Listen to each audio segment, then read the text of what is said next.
Good morning student. आज हम discuss करेंगे पेज नंबर 57।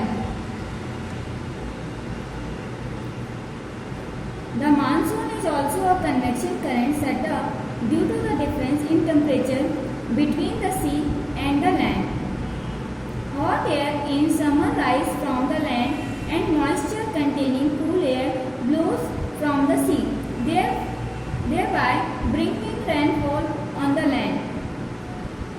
मानसून भी कैसे आता है, ठीक है।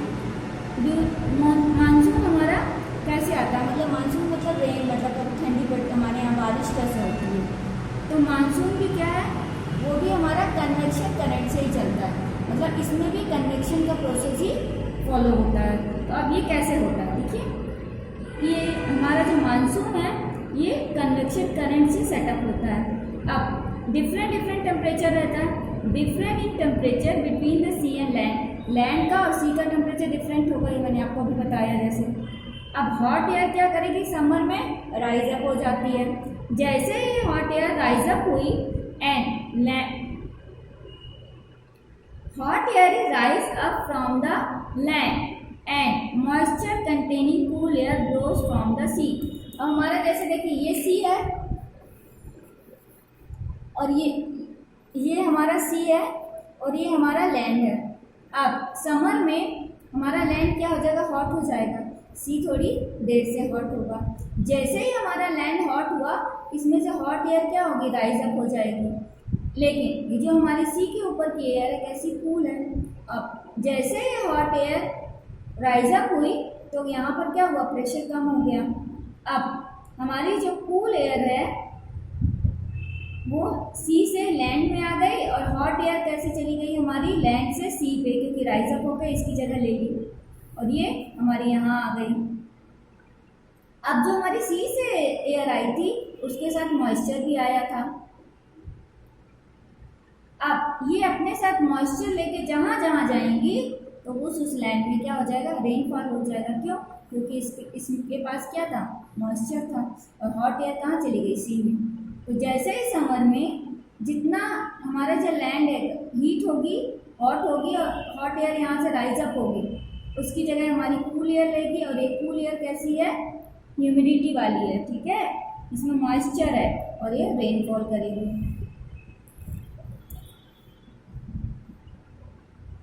नेक्स्ट हमारा birds use convection current of air to rise high and glide effortlessly without flapping their wings.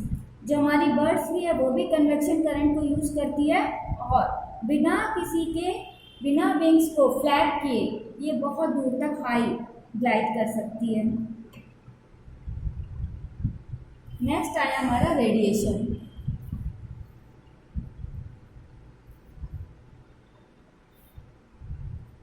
When you sit in the front of the bonfire or a room heater, you feel warm. The air between you and the heat source is a poor conductor and does not get heated while transferring the heat from the fire to you. That is to say that the heat is not transferred through conduction. Convection is also not possible in the case of, as the convection current rise upward and not sideways. Further, when we put an insulating material like a cardboard between the fire and our shelf or switch off the electric heater, we no longer feel hot. This so that the air around the remain cold while transferring the heat from the heat source to us. अब जैसे देखिए, जब हमारे cold की season आ जाता है, winter season आ जाता है, तो हम हीटर ऑन कर देते हैं। अब क्या करते हैं, जैसे रूम हीटर होता है तो रूम हीटर क्या कर देता है, रूम हमको फील कराता है वार्म। अब हमारे और हीटर के बीच जो एयर है वो क्या है, बैड कंडक्टर है या पुअर कंडक्टर है हीट की। अब जो एयर है, हीटर तो गर्म हो रहा है, हीट हो रहा है, हीट दे रहा है, पर वो हमारे बीच में क्या है, एयर है, तो हम तक एयर को कंडक्ट ही नहीं होने पा रही है, तो हमारे पास तक हीटर की हीट आ ही नहीं पा रही, क्योंकि बीच में एयर है और एयर हमारी बैड कंडक्टर है। अब तो यहाँ पर क्या है हमारा, इसलिए हम कह सकते हैं कि heat is not transfer through conduction. अब कंडक्शन के थ्रू मतलब एक मीडियम के थ्रू नहीं आ रही है हीट। तो देखिए मतलब ऐसे में कंडक्शन काम नहीं करेगा। कन्वेक्शन भी कैसे नहीं काम करेगा? अब कन्वेक्शन क्या है? कन्वेक्शन में जब तक हीट ऊपर नहीं आएगी, अपवर्ड नहीं आएगी, तो कोई प्रोसेस ही नहीं होगी। लेकिन यहाँ पर हीटर क्या है? साइडवेज हमारे सामने रखा है ना, बगल में रखा है, तो भी हमारी क्या होगी? नहीं होगी, कन्वेक्शन करंट भी नहीं आएगी। अब क्या करें हम? हीटर और अपने बीच एक इंसुलेटर लगा दें। Insulator like a cardboard between the fire and the burner, और इलेक्ट्रिक हीटर को ऑफ कर दें। अब हमको हॉट नहीं लगेगा, मतलब जो हीटर था, जो हमारी एयर थी हमारे चारों तरफ, वो कोल्ड थी, और while transferring the heat from the heat source to us, मतलब हीटर हीट तो दे रहा था, पर जो हमारे आसपास एयर थी वो कोल्ड ही रह गई। उसने क्या लिया? हीटर से हीट नहीं ली। क्यों? क्योंकि एयर हमारी पुअर कंडक्टर। सीधी सी बात, हीटर जल रहा है तो हीटर से एयर, जो उसके चारों तरफ एयर थी, वो क्या थी? गर्म नहीं हो रही है। क्यों नहीं गर्म हो रही? क्योंकि एयर बैड कंडक्टर है। अभी हमने कैसे प्रूफ किया कि हमने एयर अपने हीटर और अपने बीच एक कार्डबोर्ड लगा दिया। तो अगर एयर वहाँ की गर्म हो गई होती तो कार्डबोर्ड लगाने के बाद भी हमको वार्म फीलिंग आती, लेकिन कार्डबोर्ड लगाने के बाद हमको वार्म फीलिंग नहीं आ रही थी। This obviously is the third method of transferring heat which does not require a medium. अब हमको एक थर्ड मेथड चाहिए जिसमें क्या हो? मीडियम ना हो। इसमें मीडियम की नीड ही ना हो। Which does not require a medium between the hot and cold bodies. इसको कहते हैं रेडिएशन। मतलब रेडिएशन में हॉट एंड कोल्ड बॉडी के बीच में किसी मीडियम की नीड नहीं होती। The heat is transferred even if there is a vacuum between the two bodies. Two bodies के बीच वैक्यूम ही क्यों ना हो, मतलब एयर भी ना हो, तब भी ये क्या होगी? ट्रांसफर हो जाएगी। Radiation is a process of heat transfer which does not require material medium. In radiation heat travel in a straight line from the hot object which radiated. All objects rotate or give out heat, but the amount of heat radiated from an object depend on its temperature. Higher the temperature, higher will be the radiation. The heat which comes out of the hot object is called radiant heat. अब देखिए radiation क्या हुई? Radiation में हमको medium की need नहीं है। Medium की नीड नहीं है तो हमको क्या चाहिए? हमने बताया कि मीडियम की नीड नहीं है, और रेडिएशन में जो हीट ट्रेवल करती है कि स्ट्रेट लाइन में ट्रेवल करती है, हॉट ऑब्जेक्ट से कोल्ड ऑब्जेक्ट के लिए, और ये हीट को क्या? रेडिएट कर देती है स्ट्रेट लाइन में हॉट ऑब्जेक्ट से रेडिएट कर। ऑल ऑब्जेक्ट, जितने भी ऑल ऑब्जेक्ट रेडिएट, और रेडिएट मतलब होता है गिव आउट करना, निकालना, अपने अंदर से हीट को गिव आउट करना, देना। हीट को दे रहा है, जैसे वो हीट गिव आउट करेगा, बट द अमाउंट, अब ये देखिए हर जरूरी नहीं है कि हर जो हीट का सोर्स होता है सेम अमाउंट की हीट ही गिव आउट करे, रेडिएट करे। वो ऑब्जेक्ट पे डिपेंड करता है कि वो किस टेम्परेचर पे है, हायर से पे है कि लोअर पे है। पर जो हमारा हीट सोर्स है वो हीट क्या करेगा? गिव आउट करेगा, और स्ट्रेट लाइन में गिव आउट करेगा। ठीक है। The heat which come out of the hot object is called radiant heat. और हॉट ऑब्जेक्ट से जो भी हीट आ रही है उसको कहेंगे रेडिएंट हीट। मतलब ये हॉट ऑब्जेक्ट है, ये सीधे कोल्ड बॉडी को हीट ट्रांसफर करेगा, कोई मीडियम की जरूरत नहीं है, और स्ट्रेट लाइन में। Light another form of radiant energy travel in a straight line as heat. Light and heat from the sun reach the earth by radiation. When it falls on objects like trees, soil, water bodies, human beings or animals, some of it is absorbed whereas some is reflected. The extent of absorption and reflection of the radiant heat depend upon the nature of surface it has and the color of the object. Shiny and smooth surface reflect has better white dark, and rough surface absorb heat better.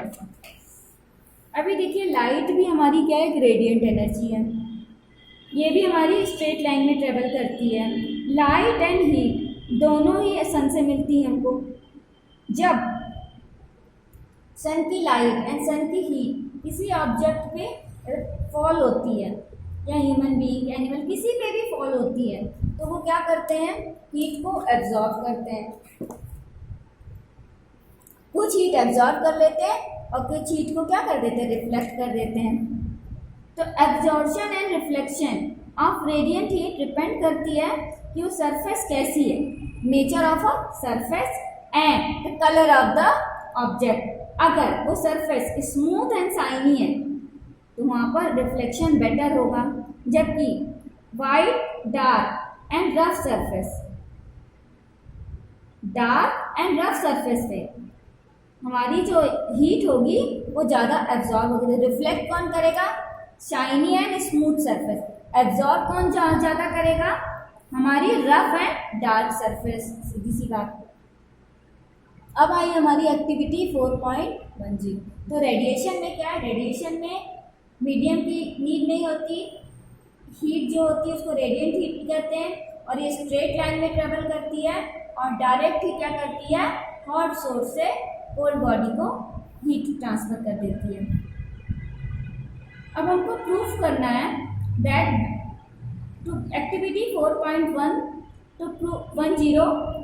to prove that black bodies absorb and radiate heat better than the white body. Take two identical cold drinks. Cold drink can fill with equal amount of water. Paint one can black and other one white. Place a thermometer in each can with the bulb of the thermometer properly dipped in water. Now place both the can at an equal distance from the room heater. Switch the heater on and let it remain on 15 minutes. Observe the reading in the thermometer.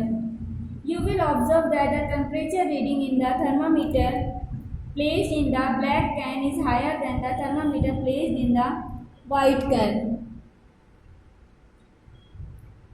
This is so because black surface is a better absorber of the heat radiation than white surface. After switching off the heater, both the cans start emitting heat radiation to the surrounding. Leave them undisturbed for 10 minutes. Now check the reading in the thermometer. You will observe that the reading in the thermometer placed in the black can falls more rapidly than the thermometer placed in the white can. This is just so because black surface is a better radiator of the heat radiation than the white surface. Black body absorb and radiate more heat than white body. हमने क्या किया इस activity के लिए, 2 can लिए, we take 2 can and fill with water. जैसे ही हमने इनमें दोनों में वाटर सेम अमाउंट का किया और सेम टाइप के ही कैन लिए, और इनमें क्या किया, थर्मामीटर को डिप कर दिया। थर्मामीटर ऐसे डिप करना है कि वाटर लेवल तक थर्मामीटर की जो हमारी बल्ब हो, तो थर्मामीटर की बल्ब हमारी वाटर में डिप करी हुई।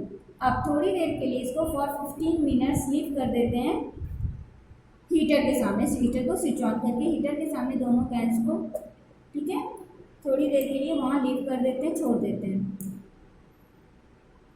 अब हम देखते हैं कि जो ब्लैक कलर का कैन है इसका टेम्परेचर हमारे थर्मामीटर में ज़्यादा दिख रहा है, मोर देन, और वाइट जो हमारा वो है वो उसका टेम्परेचर थोड़ा कम है।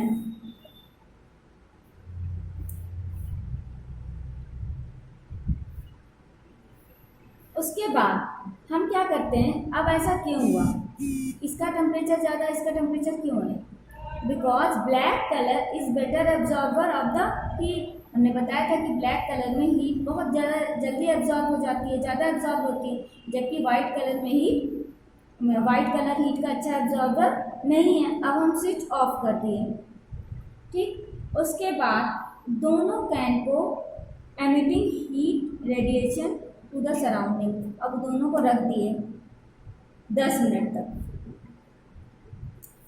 उसके बाद हमने दोनों थर्मामीटर में देखा तो ब्लैक कलर का जो कैन होता है फॉल्स मूव रैपिडली, इसका जो टेम्परेचर होता है बहुत जल्दी डाउन हो गया, जबकि जो वाइट कलर का टेम्परेचर है white then the thermometer placed in the white, इसका टेम्परेचर धीरे धीरे जा रहा है। तो मतलब जो हमारा ब्लैक कलर है वो बेटर रेडिएटर तो है, but heat of radiate then the white surface, मतलब ये क्या कर रहा है, हीट को एब्जॉर्ब कर रहा है, जबकि हमारा जो वाइट है, क्यों, अभी जब हमने इसको छोड़ दिया, both the can start emitting heat radiation to the surrounding, दोनों को 10 मिनट तक छोड़ दिया, तो हमारे हमारा जो ब्लैक वाला था उसकी जो थर्मामीटर की रीडिंग थी, we observe that the reaching in the thermometer placed in the black can fall more rapidly, जल्दी गया, जबकि वाइट का धीरे धीरे जा रहा है, मतलब इसमें रेडिएशन क्या हो रहा है, फास्ट हो रहा है, और इसमें radiation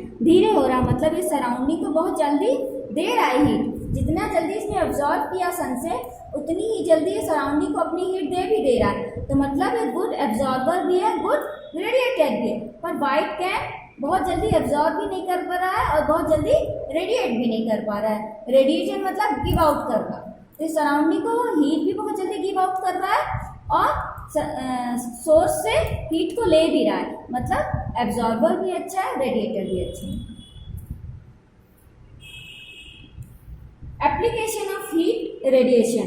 White and light clothes are more comfortable in the summer because they reflect most of the sun heat that fall on them. White और light कलर के क्लॉथ्स कंफर्टेबल होते हैं समर में, क्योंकि ये सन हीट को मोस्टली जो सन heat है तो उसको रिफ्लेक्ट कर देते हैं, जो भी इस पर पड़ती है, जितनी भी सन हीट इस पर फॉल ऑन होगी ये मोस्टली रिफ्लेक्ट कर देते हैं, तो हमको थोड़ा कूल लगता है।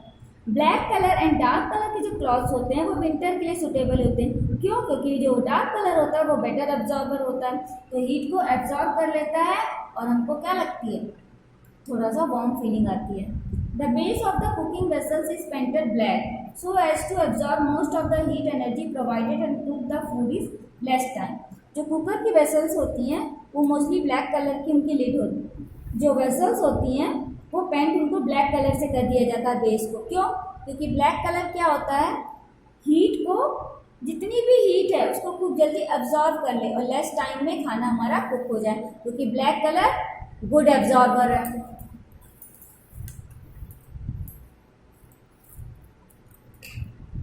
Electric room heater have a polish metallic surface behind the heating coil. This surface reflects most of the radiant heat and fall on it gives out effective heating to the room। ये देखिए, जैसे हमारा ये है electric heater है, इसके पीछे देखिए रिफ्लेक्टिंग सरफेस कैसी है, मेटेलिक है और शाइनी है।